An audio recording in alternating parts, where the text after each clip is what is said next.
Friends, இன்றைக்கி ஆர்த்திஸ் கிச்சனில் பார்க்க போகிறதுங்க பொட்டுக்கடலை முறுக்குங்க. இட்லி அரிசி போட்டு பொட்டுக்கடலை மாவு பண்ணி அதையும் போட்டு எப்படி முறுக்கு சுடுறதுன்னு சொல்லி நம்ம பார்க்கலாங்க. இது தீபாவளி வரிசையில் நம்ம இன்றைக்கி முறுக்கு செய்கிறோங்க.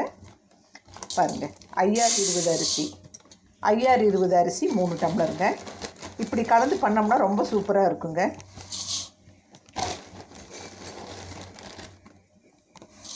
இட்லி அரிசி, குண்டு இட்லி அரிசி 3 டம்ளர் போட்டுக்கலாங்க. 2 கலந்து போட்டால் தான் முறுக்கு ரொம்ப நல்லா இருக்குங்க.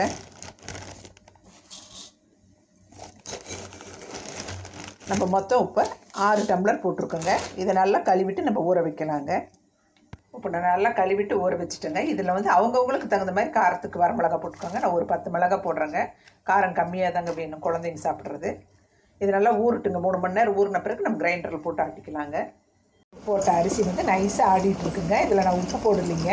வரமிளகாவும் அந்த அரிசியை மட்டும் போட்டு ஆட்டிகிட்ருக்கேங்க. இது ஆட்டினதை எடுத்து நம்ம பிசைஞ்சு முறுக்கு சுடலாங்க. இப்போ முறுக்குக்கு தேவையான பொருளெல்லாம் எடுத்து வச்சுட்டேங்க.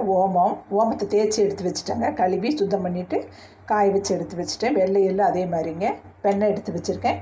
பொட்டுக்கடலை மாவு எடுத்து வச்சுருக்கேன். பெருங்காயத்தூள், உப்புங்க. இப்போ நம்ம எல்லாத்தையும் போட்டு பிசைஞ்சிட்டு பண்ண ஆரம்பிக்கலாங்க. நான் பாதி மாவு தாங்க எடுத்துக்கிட்டேன். ஏன்னா புளிச்சிருங்க. ஒன்றா ஒரே தாட்டி போட்டு பண்ணோம்னா புளிச்சிரும். பாதி மாவு பிசைஞ்சிட்டு நம்ம பண்ணலாங்க.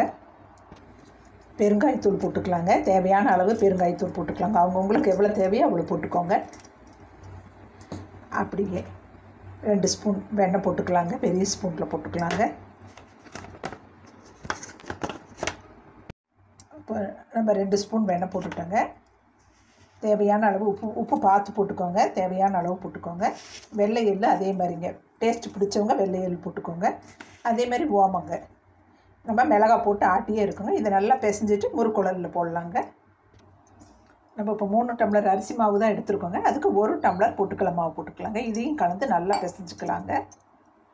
இப்போ மாவை எல்லாம் கலக்கி நல்லா பிசைஞ்சு வச்சுட்டேங்க. முறுக்குழக்கில் போட்டுட்டு நல்லா புழிஞ்சு வச்சுட்டேங்க. இப்போ எண்ணெய் நல்லா காஞ்சிருக்கு. நம்ம எண்ணெயில் போடலாங்க. எண்ணெயில் போட்டாச்சுங்க. சூப்பராக வெந்துட்டுருக்குங்க. நல்லா வேகட்டுங்க. வெந்ததும் பார்க்கலாம்.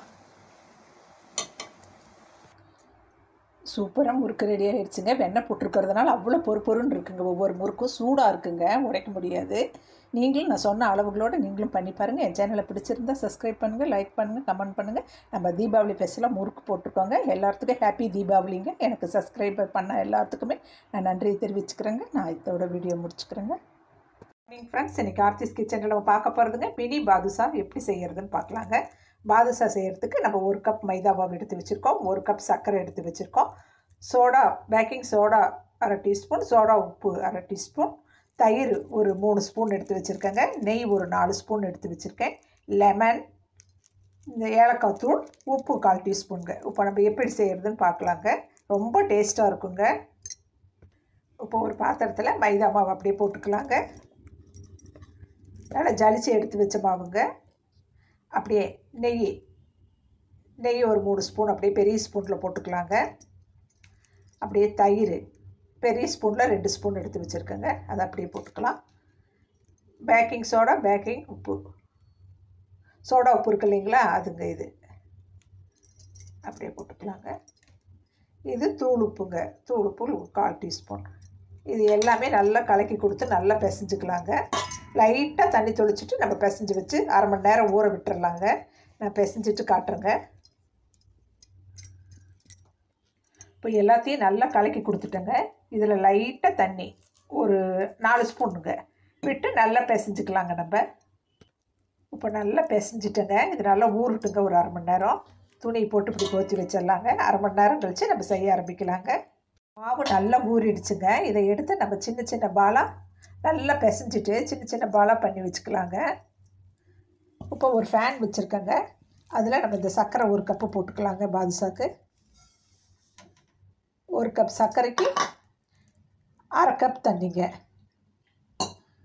நம்ம 1/2 கப் தண்ணி ஊற்றி பாகுப்பதம் வர வரைக்கும் காய்ச்சிக்கலாங்க. நல்லா காயிட்டுங்க. இப்போ இது உருண்டை பண்ணி வச்சுட்டேங்க. இது இப்படி நடுவில் ஒரு அமுத்தி இப்படி வச்சுக்கலாங்க. எல்லா உருண்டையும் மினி பாதுஷா சூப்பராக இதே மாதிரி எல்லாத்தையும் பண்ணிவிட்டு காட்டுறேங்க. இப்போ எல்லாத்தையும் இப்படி பண்ணி வச்சுட்டேங்க. எண்ணெய் வச்சுருக்கேன். எண்ணெய் ரொம்ப காய விடக்கூடாதுங்க. மீடியம் சூட்டில் தான் இருக்கணுங்க, பொரித்து எடுத்துக்கணும். சர்க்கரை பாகு ரெடி ஆகிட்டுருக்கு. இதில் ஏலக்காய் தூள் போட்டுக்கலாங்க. அப்படியே ஒரு பொட்டு லெமன் புழிஞ்சிக்கலாங்க, பாகு கெட்டியாகாமல் இருக்கும். அப்படியே அடுப்பு ஆஃப் பண்ணிடலாங்க. பாகு ரெடி ஆகிடுச்சு. அப்படியே ஒன்று ஒன்றா போட்டுக்கலாங்க.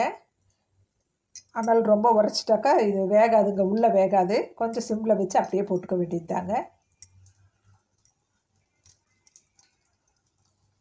இப்போ எல்லாம் போட்டுட்டேங்க, வேகுதுங்க. வெந்தது பார்க்கலாம். சூப்பராக வெந்துருச்சுங்க. இதெல்லாம் நம்ம எடுத்துக்கலாங்க. எடுத்துகிட்டு நம்ம இந்த சர்க்கரை பாகில் போட்டுக்கலாங்க. இப்போ இதை சர்க்கரை பாகில் போட்டு முக்கிய எடுத்து வச்சுக்கலாங்க. சூப்பராக இருக்குங்க. அப்படியே டிப் பண்ணி எடுத்து வச்சுக்கலாங்க. இப்போ சர்க்கரை பாகில் டிப் பண்ணி வச்சுட்டேங்க. இப்போ எடுத்து ஒரு பிளேட்டிங்கில் வச்சு பார்க்கலாங்க. சூப்பரான மினி பாதுஷா ரெடி ஆகிடுச்சுங்க. நான் சொன்ன அளவுகளோடு நீங்களும் பண்ணி பாருங்கள். அவ்வளோ சூப்பராக இருக்குங்க. நல்ல ஸ்பான்ஸாக இருக்குங்க. இதே மாதிரி பண்ணி பாருங்கள். சேனலை பிடிச்சிருந்தா சப்ஸ்கிரைப் பண்ணுங்கள், லைக் பண்ணுங்கள், கமெண்ட் பண்ணுங்கள். நம்ம அடுத்த நல்லது ஒரு வீடியோவில் சந்திக்கலாம் ஃப்ரெண்ட்ஸ். Thank you friends. இன்றைக்கி தீபாவளி ஸ்வீட்டாக நம்ம வந்து காஜு கத்திரி செய்ய போகிறோங்க. அதுக்கு 1 கப் முந்திரி பருப்பு எடுத்து வச்சுருக்கேங்க. இதில் 3/4 கப் சர்க்கரை எடுத்து வச்சுருக்கேங்க. 1/4 கப் தண்ணி எடுத்து வச்சுருக்கேன். நெய் ஒரு 4 ஸ்பூன் எடுத்து வச்சுருக்கேன். பால் ஒரு 1/2 கப்பு எடுத்து வச்சுருக்கேங்க. இந்த பேப்பர் போட்டு அப்படியே ரெடியாக வச்சுருக்கோங்க. நம்ம ரெடி பண்ணிவிட்டு இந்த பேப்பரில் போட்டு இது பண்ணிக்கலாங்க. இப்போ என்ன பண்ணலாங்க, முந்திரி பருப்பு 1 கப்பை நம்ம மிக்சியில் போட்டுக்கலாங்க. போட்டு பவுடர் பண்ணிவிட்டு வந்துட்டு காஜு கத்திரி செய்ய ஆரம்பிச்சிடலாங்க. இப்போ நம்ம செய்ய ஆரம்பிச்சுக்கலாங்க. பவுட்ரு பண்ணிவிட்டு வந்துட்டேங்க முந்திரி பருப்பை. இப்போ ஒரு ஃபேன் வச்சுருக்கேங்க. அதில் நம்ம இந்த 1 கப்பு 3/4 கப் சர்க்கரை இருக்குது இல்லைங்களா, அதை அப்படியே போட்டுக்கலாங்க. போட்டுட்டு 1/4 கப் தண்ணி இதை அப்படியே ஊற்றிக்கலாங்க. இது நல்லா கரையிட்டுங்க. பாகு நல்லா கொதிக்குதுங்க. இதில் கொஞ்சம் பால் ஊற்றலாங்க. இந்த அழுக்கெல்லாம் கொஞ்சம் எடுத்து விட்டுறலாங்க. அவ்வளோதாங்க. மேலே அப்படியே அழுக்கெல்லாம் எடுத்துக்கலாங்க. நம்ம இப்போ கரெக்டாக ரெடி ஆகிடுச்சுங்க. ரொம்ப அந்த கெட்டி பதமெல்லாம் தேவையில்லை, கம்பி பதம் தேவையில்லைங்க. சர்க்கரை பாகு கரைஞ்சா தீர்ந்துதுங்க. இப்போ அப்படியே முந்திரி பருப்பு அரைச்சதை போட்டுக்கலாங்க. நல்லா கிளறி விடலாங்க. சூப்பராக காஜு கத்திரி ரெடி ஆகிட்டுருக்குங்க. ஈஸியாக பண்ணிடலாங்க. நல்லா கட்டி இல்லாமல் நல்லா கலக்கி விட்டுக்கலாங்க. சர்க்கரை கரைஞ்சிட்டு 2 கொதி கொதிச்சா போதுங்க. காஜு கத்திரிக்கு நம்ம கெட்டி அந்த இதுக்கு விடுற மாதிரியெல்லாம் விட வேண்டாங்க. அதிரசத்துக்கு விடுற மாதிரி கெட்டியாக இருக்கணும் அப்படியெல்லாம் தேவையில்லைங்க. இது அப்படியே நல்லா கெட்டியாகட்டுங்க. இப்போ நல்லா வெந்துட்டுருக்குங்க. இதில் கொஞ்சமாக பால் ஊற்றிக்கலாங்க. ஒரு 4 ஸ்பூன் ஊற்றிட்டு நல்லா கிளறி கொடுக்கலாங்க. நல்லா கொதித்து நல்லா திரண்டு வரட்டுங்க. அப்போ நம்ம நெய் 2 ஸ்பூன் ஊற்றி கிளறி இறக்கிக்கலாங்க. இப்போ அப்படியே நெய் ஊற்றிக்கலாங்க. நல்லா கிளறி கொடுக்கலாங்க.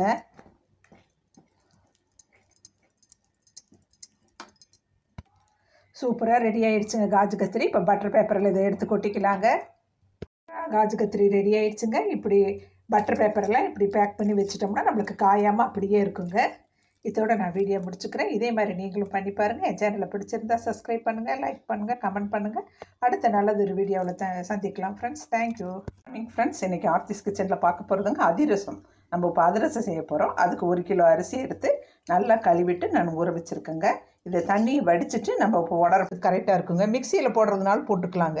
இன்னும் கொஞ்சம் இது இப்போ வந்து 1/2 கிலோ பச்சரிசி மாவு இருக்குங்க. இது பச்சரிசியை ஊற வச்சுட்டு துணியில் உணர்த்திட்டு ஈரரிசி அரைச்சிட்டு வந்து வச்சுருக்கோம். அதில் 1/2 கிலோ இருக்குங்க.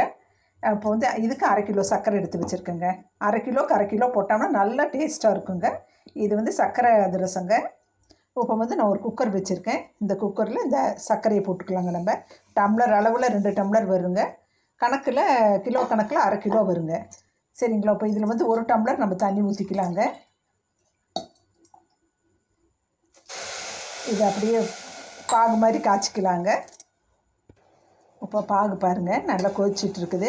நல்லா கம்பி பதம் வரணுங்க. தண்ணியில் விட்டால் மிட்டாய் மாதிரி நிற்கணுங்க. அப்போ தான் இந்த பதம் கரெக்டுங்க நம்மளுக்கு. நல்லா இன்னும் கொஞ்சம் நேரம் கொதிக்கிட்டுங்க. அதுக்குள்ளார மாவில் நம்ம என்ன பண்ணலாங்க, கொஞ்சம் எள்ளு போட்டுக்கலாங்க. வெள்ளை எள்ளு வேணுங்கிறவங்க போட்டுக்கோங்க. நான் போடுறேங்க, டேஸ்ட்டாக இருக்குங்க. அப்புறம் இது போட்டுக்கலாங்க, ஏலக்காய் தூள் போட்டுக்கலாங்க. நல்லா 1 ஸ்பூன் போட்டுக்கலாங்க. நல்லா நான் சர்க்கரையோடு நுணுக்கி வச்சுருக்கேங்க. அதை அப்படியே போட்டுக்கலாம். அப்படியே சுக்கு போட்டுக்கலாங்க, சுக்கு பொடி. இது நல்லா பாகு காய்ச்சோடனே இதில் ஊற்றி கலக்கலாங்க. பாகு பாருங்கள் சூப்பராக ரெடி ஆயிடுச்சுங்க. நல்ல மிட்டாய் பதத்துக்கு வந்துருச்சுங்க. அப்படியே விட்டால் பாருங்கள், அப்படியே விட்டு அப்படியே நிற்கிதுங்க. இந்த பதம் தாங்க வேணும். பாருங்கள் நல்லா நல்லா பாருங்கள் இதுதான் வேணுங்க. இப்போ நம்மளுக்கு மாவில் நம்ம போட்டு இப்போ கலக்கிக்கலாங்க. அடுப்பு ஆஃப் பண்ணிக்கலாம்.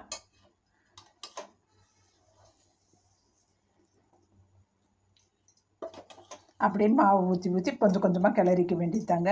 நம்ம தோசை திருப்பியில் பின்னாடி பக்கம் காம்பு இருக்கு இல்லைங்களா, இதில் அப்படியே பண்ணோம்னா நம்மளுக்கு கட்டியும் விழுகாது. பாகு எவ்வளோ தேவையோ அவ்வளோ ஊற்றிக்கலாங்க. இதேமாரி நான் கிளறிட்டு உங்களுக்கு காட்டுறேங்க. இப்போ சூப்பராக கிளறி வச்சுட்டேங்க. இதில் அப்படியே 2 ஸ்பூன் நெய் ஊற்றி அப்படியே மூடி வச்சிடலாங்க.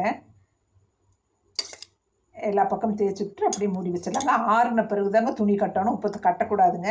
இது வந்து இனிப்பு அதிரசம், வெல்லம் போட்டதுங்க, இது சர்க்கரை போட்டதுங்க. இது 2 நாள் அப்படியே இருக்கட்டுங்க. அப்புறமேல் நம்ம சுட்டுட்டு நான் உங்களுக்கு சுடும்போது உங்களுக்கு எடுத்து பண்ணுறேங்க. இனிப்பு அதிரசம், சர்க்கரை அதிரசம் தட்டி வச்சுருக்கேங்க. இப்போ எண்ணெயில் போட்டுக்கலாங்க. நல்லா வெந்துட்டுருக்குங்க. சர்க்கரை அதிரசம் சூப்பராக ரெடி ஆகுதுங்க. நம்ம பிளேட்டிங் பண்ணி பார்க்கலாங்க. சூப்பரான சர்க்கரை அதிரசம் ரெடி ஆகிடுச்சுங்க. நீங்கள் அதிரசம் நம்ம இப்போ அதிரசம் செய்ய போகிறோம். அதுக்கு 1 கிலோ அரிசி எடுத்து நல்லா கழுவிட்டு நான் ஊற வச்சுருக்கேங்க. இதை தண்ணியை வடிச்சிட்டு நம்ம இப்போ உடறதுக்கு கரெக்டாக இருக்குங்க. மிக்சியில் போடுறதுனால போட்டுக்கலாங்க. இன்னும் கொஞ்சம் இது இப்போ வந்து மாவு அரைச்சிட்டு வந்துட்டேங்க. மாவு பாருங்கள் நல்லா நைஸாக அரைச்சி கொடுத்துட்டாங்க. இப்போ நம்ம இது அதிரசத்துக்கு நம்ம வெள்ளைப்பாவு காய்ச்சி பண்ணி வைக்கலாங்க. இதில் 1/2 கிலோ வெள்ளை அதிரசமும் 1/2 கிலோ சர்க்கரை அதிரசம் பண்ண போகிறோங்க. இப்போ வெள்ளை அதிரசத்துக்கு நம்ம ரெடி பண்ணிக்கலாங்க. அதுக்கு நம்ம இப்போ 1/2 கிலோ வெல்லம் எடுத்து நான் பொடிச்சு வச்சுருக்கேங்க. அதை இப்படியே நம்ம இந்த ஃபேனில் போட்டுக்கலாங்க. போட்டுட்டு இதுக்கு 1 டம்ளர் தண்ணி ஊற்றலாங்க. இது அப்படியே கரையிட்டுங்க. கரைஞ்சது பாகு பதம் வரும்போது நம்ம ரெடி பண்ணிக்கலாம். நல்லா கரையிட்டுங்க. இப்போ பாகு நல்லா கொதிச்சிட்டு இருக்குதுங்க. நல்லா கம்பி பதம் வரணுங்க. அப்படி தண்ணிக்குள்ளார விட்டால் ஒரு பொட்டு அப்படியே நிற்கணுங்க மிட்டாய் மாதிரி. அப்போ தான் நம்மளுக்கு பாகு பதம் கரெக்டாக இருக்குங்க. இன்னும் கொஞ்சம் கொதிக்கிட்டுங்க. இப்போ என்ன பண்ணலாம், மாவு எடுத்து வச்சுருக்கேங்க இங்கே நான். இதில் நம்ம கொஞ்சம் வெள்ளை எள்ளு போட்டுக்கலாங்க. எள்ளு வேணுன்றவங்க போட்டுக்கோங்க. அப்படியே சுக்கு பொடிங்க, இது அப்படி தான் டேஸ்ட் பிடிச்சவங்க போட்டுக்கோங்க. சுக்கு பொடி, அப்படியே ஏலக்காய் பொடிங்க. ஏலக்காய் பொடி 1 ஸ்பூன் போட்டுக்கலாங்க. நான் சர்க்கரையோடு சேர்த்து நுணுக்கி வச்சுருக்கேங்க. இதை போட்டுக்கலாம். இப்போ பாகு ரெடி ஆனோடனே நம்ம இதில் ஊற்றி கலக்கலாங்க. இப்போ கொஞ்சம் பாகு எடுத்து நம்ம ஊற்றி பார்க்கலாங்க.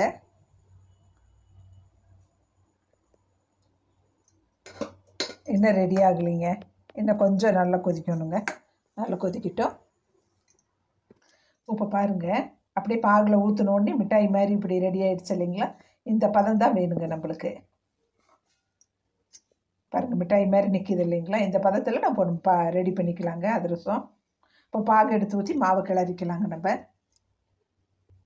அப்படியே பாகு மேலே அப்படி இதில் பாகு வெல்லம் கட்டி இதில் மண் இருக்காதுங்க. இதை அப்படியே கொஞ்சம் கொஞ்சமாக ஊற்றி நம்ம தோசை கரண்டி பின்னாடி காம்பு இருக்கும் இல்லைங்களா, அதில் அப்படியே கிளறிக்கலாங்க. வேணுங்கிற அளவுக்கு பாகு எடுத்து ஊற்றிக்கலாங்க. இப்படி பாகு ஊற்றிட்டாங்க. இது நல்லா இப்படி எல்லா மாவோடு நல்லா கலக்கிட்டு நான் காட்டுறேங்க. இப்போ பாருங்கள் நல்லா நான் அப்படி கிண்டிட்டேன். இது என்ன பண்ணலாம், நாளைக்கு இன்றைக்கி பண்ணக்கூடாதுங்க. நாளைக்கு ஒரு பாக்ஸில் போட்டு வச்சுட்டு ஒரு துணி போட்டு மூடிட்டு நாளைக்கு நம்ம பண்ணிடலாங்க இந்த வெள்ளை அதிரசம். இப்போ இனி அடுத்து சர்க்கரை அதிரசம் பண்ண போகிறோங்க. இப்படி பாக்ஸில் போட்டு வச்சுட்டோங்க. நல்லா ஆறட்டுங்க. ஆறின பிறகு துணி போட்டு கட்டிக்கலாம். இப்படி நெய் 2 ஸ்பூன் ஊற்றி நம்ம எல்லா பக்கமும் அப்படியே தேய்ச்சி விட்டுறலாங்க. அப்போ காயாமல் இருக்குங்க மாவு. சரிங்களா. இது 1 நாள் கழித்து நம்ம சுட்டுக்கலாங்க. வெள்ளை அதிரசம் தட்டி வச்சுருக்கேங்க. இது அப்படியே எண்ணெயில் போட்டுக்கலாங்க. நம்ம நல்லா வெந்துட்டுருக்குங்க.